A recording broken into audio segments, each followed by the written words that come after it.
लेकिन तो पत्नी क्या करेंगे, वो तो खुद मुसीबत में है, मुसीबत दुख में कुछ नहीं है, मुसीबत नहीं, आप मुसीबत को दबाने का काम कर रही है अपर्णा यादव जी। और जिस तरीक़े से अपर्णा यादव कर रही हैं, हमें तो ऐसा लग रहा है कि भाई देखिए आजकल देश में जो चल रहा है ना भारतीय जनता पार्टी के राज में, और वो भारतीय जनता पार्टी के नेत्री हैं, और इस तरीक़े से उनको तो मालूम होना चाहिए कि भाई जितना देर होगा उतना देर में सबूत मिट जाता है, और सबूत मिटाने वाला काम तो नहीं ना कर रही हैं। क्योंकि अपर्णा यादव को ये चीज़ सोचना चाहिए कि हमारा सुहाग मिटा, और आपका सुहाग मिटने के बाद आप कैसे शांत बैठ सकती हैं। अपर्णा यादव को ये चीज़ सोचना चाहिए कि भाई हम जितना जल्दी होगा इस पर इंक्वायरी कराएंगे, इसका जांच पड़ताल कराएंगे, आखिर क्या हुआ, क्यों हुआ, ऐसा कैसे हुआ कि बेडरूम से अगर वो अपने रूम में सो रहे, रूम में से किचन में कैसे पहुंचे, गिरे पड़े मिले। आपको देखिए बहुत तरह का नहीं है, वो राजनीतिक काम से बाहर है तो खुद करना ही पड़ता है। नहीं देखिए खुद करना पड़ता है, वो कोई ऐसा आम आदमी नहीं है ना। आप किस तरीक़े से बात कर रहे हैं, खुद करना पड़ता है। आम आदमी है, उनके पास नौकर के रेला लगा है, और नौकर रहने के बाद इस तरीक़े से हो जाना, बोले कॉल रिकॉर्डिंग होती, तमाम चीजें, वो तो खुद आ जाता। सर आप जो बोल रहे हैं ना, हम हर एक बात आपकी मान रहे हैं, लेकिन हमें भी यही कहना है ना। आप जो बात कर रहे हैं, आप बताइए अपर्णा यादव को क्या तकलीफ है। अगर आपको रोने से धोने से, आपको शोक मनाने से क्या प्रतीक यादव वापस आ जाएंगे? देखिए दुनिया का दस्तूर है, दुनिया का दस्तूर है, ये जो चला गया वो वापस नहीं आएगा। लेकिन आप ये नहीं चाहती हैं क्या कि हाँ निष्पक्ष जांच हो? आप उसके लिए पुलिस के ऊपर क्यों नहीं एफआईआर करवा रही, क्यों नहीं दबाव डाले? आप बताइए, जिस तरीक़े से यूपी पुलिस ने, आपको योगी पुलिस पे भरोसा नहीं है? नहीं देखिए भरोसा का तो बात करेंगे तो बिल्कुल नहीं है, क्योंकि भरोसा किस तरीक़े से ना, यूपी पुलिस का ना पूरे देश में ना सबसे नंबर 1 नाम माना जाता है। यूपी पुलिस किस तरीक़े से झूठा अफवाह में लोगों को उठाती है, इनकाउंटर करती है, सब मालूम है मुझे। लेकिन आप जो बोल रहे हैं ना यूपी पुलिस का बात तो ठीक है, दूर की बात है, लेकिन अखिलेश यादव राजनीति कर रहे हैं। देखिए भाई के मौत पे नहीं कर रहे हैं राजनीति, अब कौन कर रहा है ये चीज़ तो जांच का विषय है। अपर्णा यादव कर रहे हैं या अखिलेश यादव कर रहे हैं, लेकिन अखिलेश यादव ने जो बात पहले बोले हैं, और वो बात को क्यों नहीं अपर्णा यादव उठा रही हैं, मेरा ये कहना। और आप बताइए किस बात को लेकर, किस बात को कि आखिर उनको चोट का निशान क्यों मिला, कैसे मिला 1 महीना तक?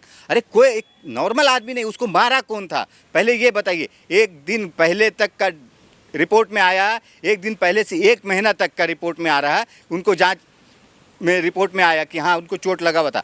और अब मुझे बताइए कि उनका जो मोबाइल पुलिस ने हिरासत में लिया, जो उनका लैपटॉप लिया, जो मेल आया, सब कुछ लोग बता रहे कि हाँ भाई उनको फिरौती का मेल आया, मैसेज आया।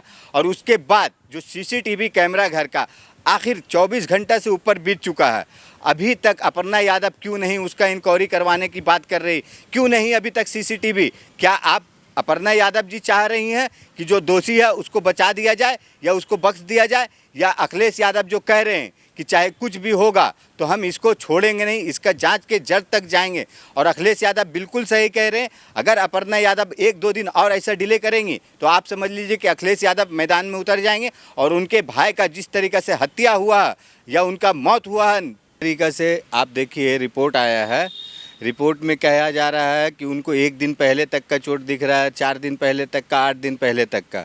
लेकिन आखिर ये चोट आया कैसे उनको कौन मारा था, ये चीज़ भी तो सवाल उठता है ना कि उनको मारा कौन है। वो जो चोट का निशान है, वो चोट का निशान कैसे आया उनके ऊपर? अगर मान लिया जांच रिपोर्ट में ये बता रहे हैं तो बिल्कुल सही है कि इसका तो सही तरीके से जांच होना चाहिए। और अखिलेश यादव ने जो बोले हैं कि इसका बिल्कुल जांच होना चाहिए, तो इसमें योगी जी को हस्तक्षेप करना पड़ेगा, क्योंकि भाई आपके बहुत बड़े नेत्री हैं, उनके हस्बैंड हैं, और वो भी इतना कम उम्र, मतलब 38 साल उम्र कोई उम्र नहीं है। और इस तरीके से उनकी मौत होना मतलब एक किचन में पड़े हुए मिले हैं।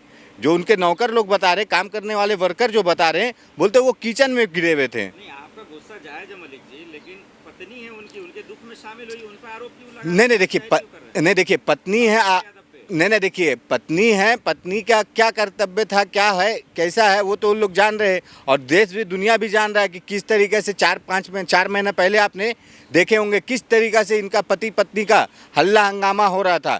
और ये किस तरीके से हंगामा हुआ था कि यहाँ तक के तलाक का बात हुआ, फिर बाद में क्या हुआ भाई, पेचअप हुआ होगा। और ये भारतीय जनता पार्टी के इनकी पत्नी है, और वो है समाजवादी के भाई हैं एक। तो वहाँ देखिए यूपी में सबसे बड़ा बात ये हो रहा है ना, रिश्तेदारी अलग है, सियासत अलग है, उसको जोड़ क्यों रहा है? नहीं देखिए रिश्तेदारी और सियासत क्यों बोला जा रहा है, क्यों जोड़ा जा रहा है? क्योंकि जिस तरीक़ा से अखिलेश यादव के भाई प्रतीक यादव का क्या मतभेद था, क्यों था, किस लिए था, आप हम सब जान रहे हैं कि भाई उनका कहना था कि हाँ हमारे पार्टी में अगर हमारी पार्टी खुद की है और ख़ुद की पार्टी में इस तरीक़े से अगर बीजेपी में आप हैं तो क्यों हैं, क्यों हैं, वजह था, क्यों था भाई, आपको खुद का वहाँ पे अपने पार्टी को लेके चलने वाला काम करना चाहिए था, लेकिन आपने वो नहीं किए। और उसके बाद आप देखिए ये सब तलाक वगैरह का बात हुआ, पेचअप हुआ, उसके बाद आप देखिए 6 बजे पूरे हिंदुस्तान जान चुकी है कि उनका डेथ हो चुका, उन किस तरीके से मिले घर में गिरे हुए, लेकिन उनकी वाइफ को सिर्फ आसाम से जाने में 2-2.5 बज गया, लखनऊ जाने में यूपी। अब बोलिए कितने बड़ी बात है, इतने बड़े बीजेपी तो लगता ही है। नहीं देखिए बीजेपी आप चुनाव प्रचार के लिए हेलीकॉप्टर और जहाज से मार के तुरंत चल जाएंगी, लेकिन आपके पति का, आपके शौहर का, हस्बैंड का इंतकाल हो गया, डेथ हो गया, उनका मृत्यु हो गया और आपको जाने में इतना टाइम लग रहा। और भारतीय जनता पार्टी, शक बिल्कुल शक है ना, पत्नी गायब हो गई उस पर भी शक है। हाँ पत्नी गायब हो गई मतलब बोलिए ना मतलब कि आप देखिए गायब हो गई किस तरीक़ा से, कोई भी रहेगा, अरे शौहर है, कोई और नहीं, आपका भाई नहीं, आपका पिता नहीं, आपके माँ नहीं, आपके बहन नहीं, कोई नहीं, आपके शौहर हैं जो आपका जीवन साथी हैं और उनका डेथ होने के बाद इतना टाइम लग रहा। अरे आपको कोई चीज़ की कमी थी, आप डायरेक्ट चाहते तो भारतीय जनता पार्टी की नेत्री हैं, आप डायरेक्ट हेलीकॉप्टर मार के जाती, डायरेक्ट जेट मार के जाती, आपको ये करना चाहिए था। लेकिन इसमें क्या हुआ भाई, आपको दिल्ली पहुँचे, दिल्ली से आप लखनऊ पहुँचे, वहाँ से आप बाई कार जा रही हैं, तो मतलब कुछ तो बात खोट है ना।